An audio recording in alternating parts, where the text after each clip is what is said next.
Le match dans le match reçoit ce soir un tennisman monégasque. Le week-end dernier, il était au Maroc pour soutenir ses copains. Blessé, il a joué un rôle d'équipier de luxe. Lucas Catarina est avec nous. Bonsoir Lucas. Bonsoir, merci beaucoup pour l'invitation. Première question, comment ça va? Ça va, plutôt bien, surtout après cette semaine comme tu viens de dire, donc sur une victoire, donc c'est cool. Justement, cette semaine, on va en parler. Racontez-nous comment ça s'est passé. Pour moi, c'était un peu spécial d'être dans l'équipe, mais de ne pas jouer. Donc les sentiments étaient spéciaux. Après, ça a été un plaisir énorme de faire partie de l'équipe comme d'habitude et de pouvoir l'encourager et faire le maximum pour aider l'équipe. Et ensuite, sportivement, ça a été super parce que on a gagné et ça a été difficile, mais on a gagné. Et on accède autour à la division du dessus, donc c'est super pour nous. Oui, le groupe 1 qui est une division historique pour Monaco. On le rappelle, donc vous étiez blessé. Habituellement, vous faites partie des 2 joueurs de simple aux côtés de Valentin Vachereau. Le sentiment qui prédomine, vous avez fait toute la semaine, vous êtes parti le dimanche avec l'équipe. C'est quoi le sentiment qui prédomine? C'est j'ai envie d'être là ou je suis là vraiment pour soutenir les copains? Oui, comme tu dis, il y avait aussi Valentin qui était blessé, donc le contexte de l'équipe était vraiment spécial. Et forcément un peu amer de pas jouer, un peu de fébrilité, d'impuissance, de pas aider les copains et tout ça, un peu aussi de culpabilité, de se dire on les laisse un peu se débrouiller et nous on peut pas aider sur le terrain comme habituellement. Et après l'autre sentiment, comme j'ai dit, où on a envie de tout donner pour les aider comme on pouvait, donc que ça soit d'aller faire des bouteilles d'eau ou d'aller récupérer leur linge, j'en sais rien, donc faire le maximum parce qu'on est vraiment une vraie équipe et on est vraiment des amis, même en dehors de la Coupe Davis, donc on le fait avec plaisir. Et donc malgré la blessure, malgré le fait de ne pas pouvoir jouer, c'est quand même des belles émotions et des beaux souvenirs. Il y a des mots qui reviennent souvent, que ce soit côté joueur, côté staff, c'est copains, amis, famille, c'est vraiment ça l'équipe monégasque? Oui, ça va. Contrairement aux autres équipes, on est une petite fédération, donc forcément on se côtoie toute l'année, alors que ailleurs ils se voient que peut-être une semaine dans l'année. Nous on s'entraîne ensemble, etc. Donc ouais, c'est des mots qui, je pense, nous caractérisent bien. On en parlait, Monaco va goûter au groupe 1 pour la première fois de son histoire. Qu'est-ce que ça représente pour vous? Ouais, c'est un objectif qu'on avait depuis quelques saisons. On sentait qu'on avait les capacités pour le faire. On est parti du groupe 3 et petit à petit on a un peu bâti notre équipe. Et là, ça faisait les 2 dernières saisons où on était un peu déçus de tomber le tour juste avant. Donc là, c'est un peu notre un petit accomplissement d'équipe qu'on avait et ça donne envie de continuer par la suite parce qu'on va sûrement jouer contre des grosses équipes, contre des grosses nations, donc c'est top. Il y a beaucoup de personnes qui disaient donc au moment du tirage au sort il y a quelques mois que c'était un bon tirage d'aller au Maroc. Il y a d'abord eu votre blessure, celle de Valentin. Est-ce qu'à un moment vous vous êtes dit dans l'équipe on a raté le coche, ça va être trop compliqué sans Val, sans moi? C'est vrai que c'était plutôt un bon tirage, sachant que ces dernières années, on a eu des tirages difficiles. Donc sur le papier, je crois que le Maroc était la dernière tête de série, donc peut-être la 12e ou 11e. Donc il y avait 10 équipes mieux classées que sur le papier. Donc c'était plutôt un bon tirage. Après, à l'extérieur, c'était quand même, c'est jamais facile.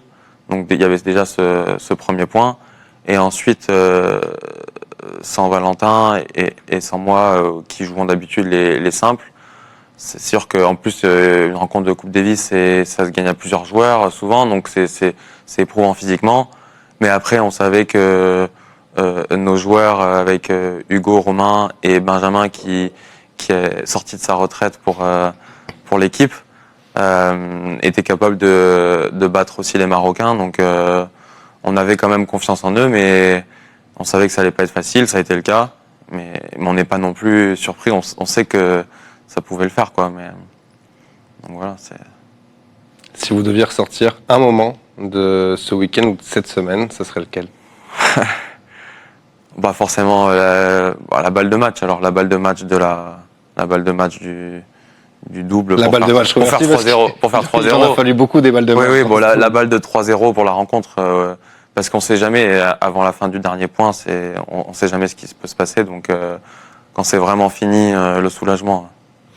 Lucas, on va parler de votre relation avec le tennis depuis le début. À quel âge est-ce que vous avez touché votre première raquette? J'ai commencé par un petit stage de vacances complètement au hasard. Je devais avoir 7 ans, dans ces eaux-là. Personne ne joue au tennis dans ma famille. C'était vraiment, je pense, mon père, il voulait un peu se débarrasser de moi pendant les vacances. On est très sportifs. Mon père. Le stage, c'était déjà au country club? Non, c'était au TC Monaco. On habitait pas loin dans l'ancien TC Monaco. Et voilà, c'est comme ça que ça a commencé. Vous parlez de votre papa, Roland, qui était, lui, joueur de football, comme votre grand-père.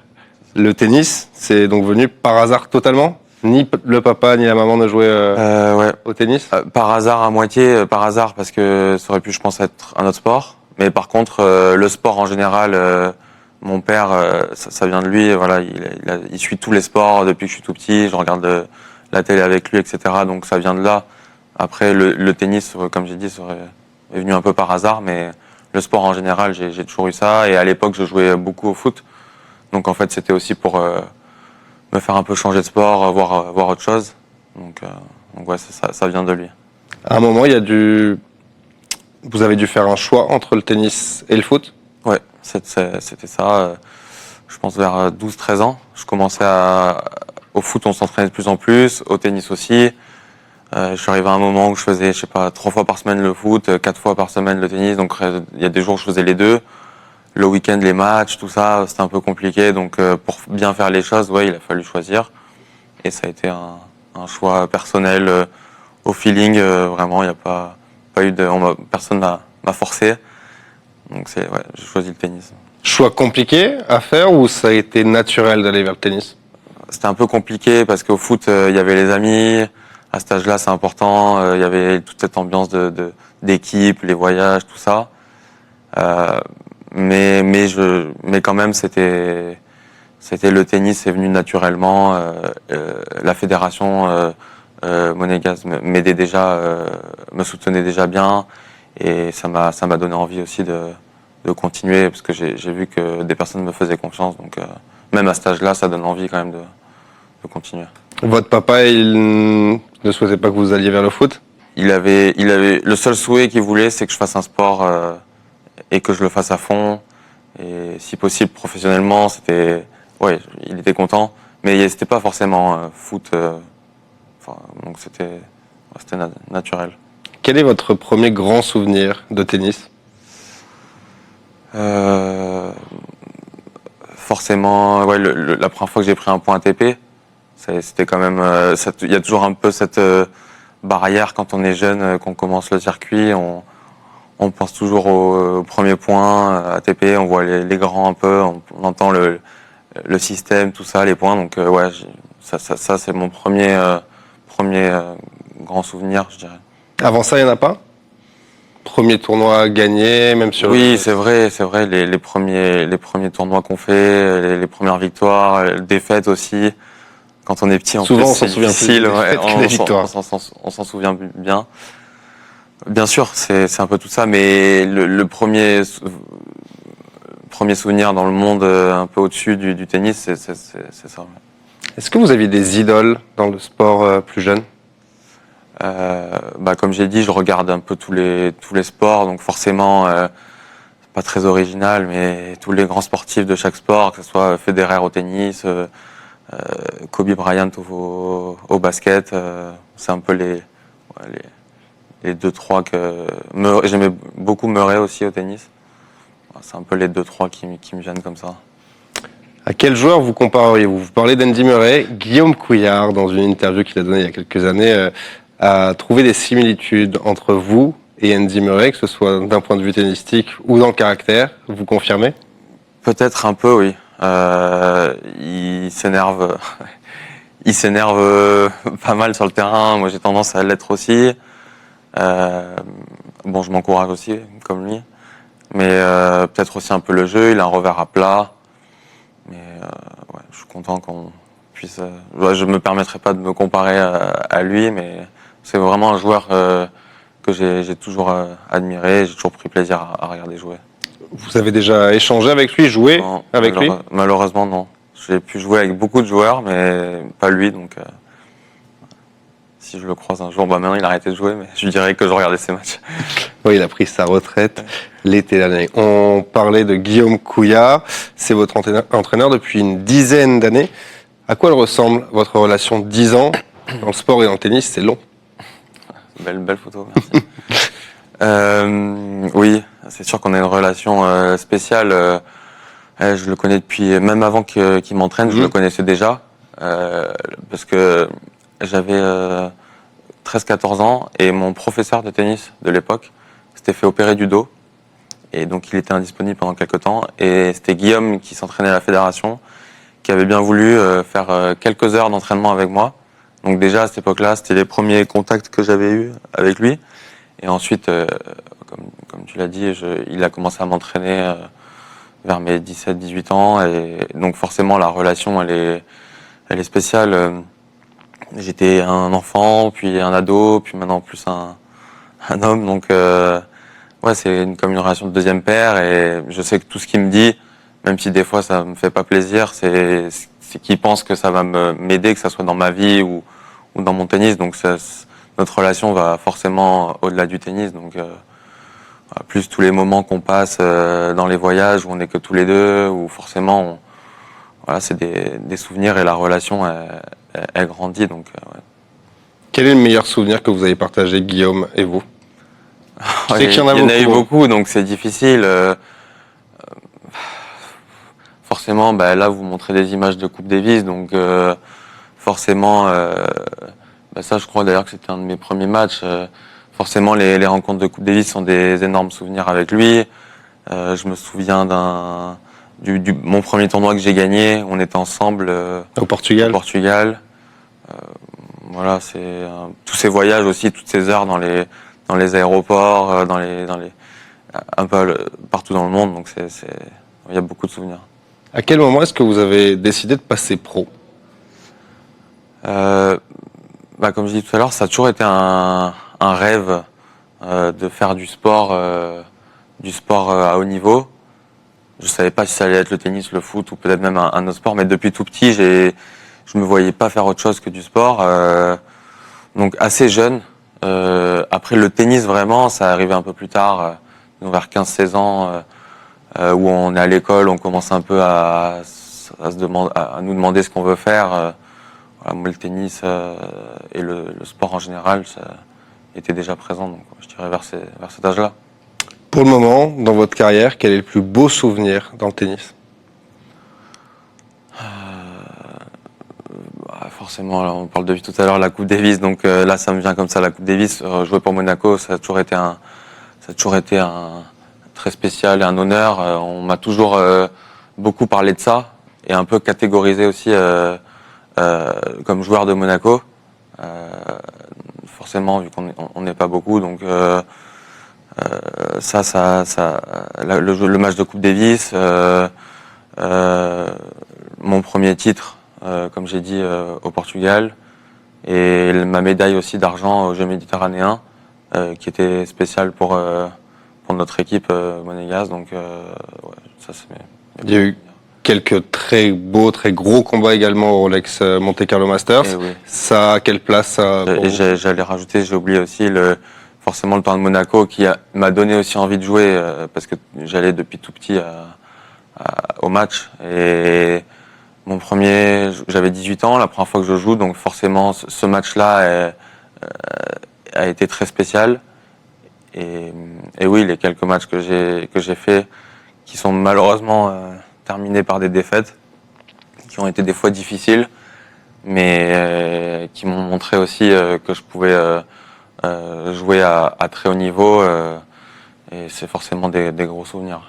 Qu'est-ce qu'on se dit quand on accroche des joueurs comme Taylor Fritz, Milos Raonic? Certes, il y a la défaite, Mais il y a un aspect positif. On se dit, je suis pas si loin. Bien sûr, mais c'est ce qui est difficile et à la fois beau avec le tennis, c'est que on n'est pas loin, mais quand même, sur un match, j'ai pu réussir, ou quelques matchs, réussir à vraiment atteindre ce niveau, ce très haut niveau. Je l'ai pas encore fait sur une année entière, donc c'est ça que je cherche à faire. Mais évidemment, ça donne de la confiance et on se dit que voilà, on n'a rien à envier à d'autres et qu'on peut progresser. On l'a dit en début d'entretien, vous étiez forfait le week-end dernier pour la Coupe Davis. Vous êtes embêté par votre coude depuis pas mal de temps. Vous êtes fait opérer il y a plusieurs mois. Où est-ce que vous en êtes? Ouais, donc malheureusement, ça fait partie du sport. Donc j'ai cette blessure depuis 1 an et demi qui traîne. Et cette double opération du coude.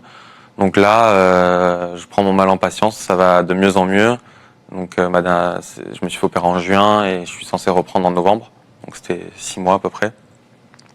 Donc là, je vais chez le kiné tous les jours, je fais du physique en préparant la reprise. Et on espère que cette fois-ci, ça va aller. La raquette, elle vous manque? Ouais, bien sûr. Après, voilà, j'ai pu faire des choses dont j'avais pas l'habitude, forcément quand on voyage et quand on joue. Donc on essaie de tirer le positif ailleurs. Mais bien sûr, la raquette, elle manque. Et au-delà de la raquette, l'adrénaline et un peu cet objectif de match et de victoire qu'on a sans arrêt quand on est dans le tennis. C'est un sport où on joue tout le temps. Donc on a toujours la tête au prochain tournoi. Et vraiment, le temps, il passe différemment quand on joue pas. Donc ouais, c'est des sensations que je connaissais pas. Et c'était un peu difficile au début à s'adapter. Maintenant, ça va mieux. Mais bien sûr, ouais, ça manque. Et encore plus quand je passe des semaines où je suis au bord du terrain pendant tous ces jours et tous ces matchs. Donc, ça donne envie de rejouer. Vous parliez d'objectifs. Les prochains, qu'est-ce que ça va être? Le prochain objectif, il est très simple. C'est de rejouer, reprendre du plaisir, rejouer sans douleur. Et après, dans un second temps, il y aura tous les objectifs d'abord de jeu et ensuite de classement. Mais vraiment, pour le moment, mon objectif, c'est de vraiment revenir sur le terrain et reprendre du plaisir et repartir sur les bases, faire ce que j'aime. La reprise des tournois, elle peut être imaginée quand? Bon, l'objectif, c'est en janvier, repartir sur la nouvelle saison. Donc, si je reprends en novembre, de me laisser novembre-décembre pour reprendre comme il faut et ouais, janvier. Dans le tennis, quel est votre rêve ultime? Le rêve ultime, c'est purement tournoi, c'est de jouer les grands chelems. C'est forcément un rêve. Et puis après, il y a toute la partie plus. Il y a aussi le tournoi forcément de Monaco. Jouer ce tournoi-là, j'ai eu la chance de le jouer, mais de continuer à le jouer, c'est l'objectif. Ça reprend toujours un rêve, même si après toutes ces années, ça reste un rêve. Et la Coupe Davis. Mais ensuite, après, purement personnel, je dirais, c'est vraiment l'accomplissement qu'on peut avoir en se disant j'ai fait le maximum. Est-ce que j'ai progressé comme je le voulais dans mon jeu, tout ça. Donc il y a différents types de rêves et d'objectifs, disons. Donc il y a l'accomplissement sportif et l'accomplissement personnel. Donc on a commencé cet entretien par la Coupe Davis. On va le terminer avec la Coupe Davis. On connaît les 12 adversaires potentiels pour Monaco lors de la prochaine rencontre. Est-ce que vous avez une préférence dans ces 12-là? Je les connais plus ou moins. On a fait la liste. À chaque fois qu'on finit une rencontre, on se réunit, on regarde un peu contre qui on peut jouer, où est-ce qu'on peut aller. Donc voilà, donc je vois plus ou moins. J'ai pas forcément une équipe en tête. Je dirais quand même que j'ai envie qu'on joue à domicile. Donc, là, vous avez fait 2 rencontres cette année. Cette année, du coup, on n'a pas joué à domicile. Donc j'espère qu'on va jouer à Monaco cette fois-ci. Après, l'adversaire, forcément, il y a des équipes plus fortes que d'autres. Donc, peut-être si on peut éviter les toutes grosses, ça peut nous laisser plus de chance, je sais pas. Donc, mais je dirais à domicile pour vraiment aussi partager cette joie que c'est de pouvoir jouer dans cette division avec toutes les personnes du club et nos proches. et en plus pour nous laisser plus de chances de gagner. Donc voilà. On va suivre tout ça avec attention. Votre retour et la Coupe Davis également. Merci beaucoup, Merci Lucas, beaucoup d'avoir été avec nous. On se revoit très vite. Vous êtes le bienvenu quand vous voulez sur ce plateau. Merci. Et merci à vous de nous avoir suivis. Excellente soirée sur TV Monaco. Le sport revient très très vite.